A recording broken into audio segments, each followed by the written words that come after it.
ইজতেমা মাঠে প্রস্তুতি নিয়ে স্বেচ্ছাশ্রমের ভিত্তিতে কাজ করছেন তাবলিগ জামাতের মুসল্লিরা।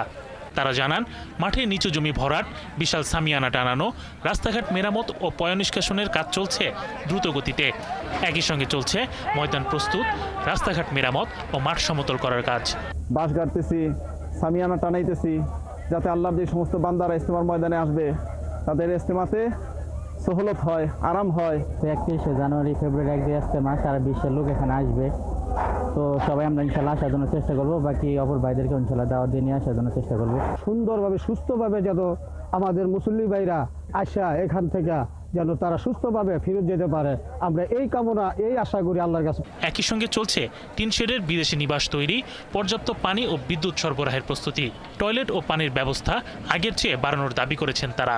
পানি কম আছে, পানির প্রয়োজন দরকার, আর আমরা ঠিকমতো কাজ করব, সবার জন্য দোয়া করব। বিদেশ থেকে ওনারা আসবে, যে সুব্যবস্থায় থাকতে পারে, এখন আমরা আইসা দিনই মেহনত করতেছি।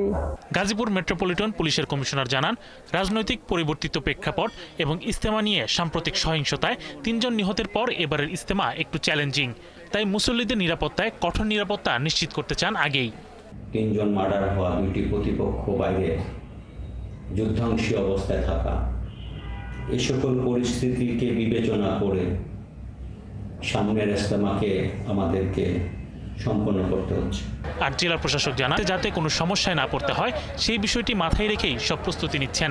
জেলা প্রশাসন এটা সার্বিক মনিটরিংয়ে থাকছে এবং এছাড়া জেলা প্রশাসনের সাথেই সমন্বয় করে সকলে কাজটা করছে।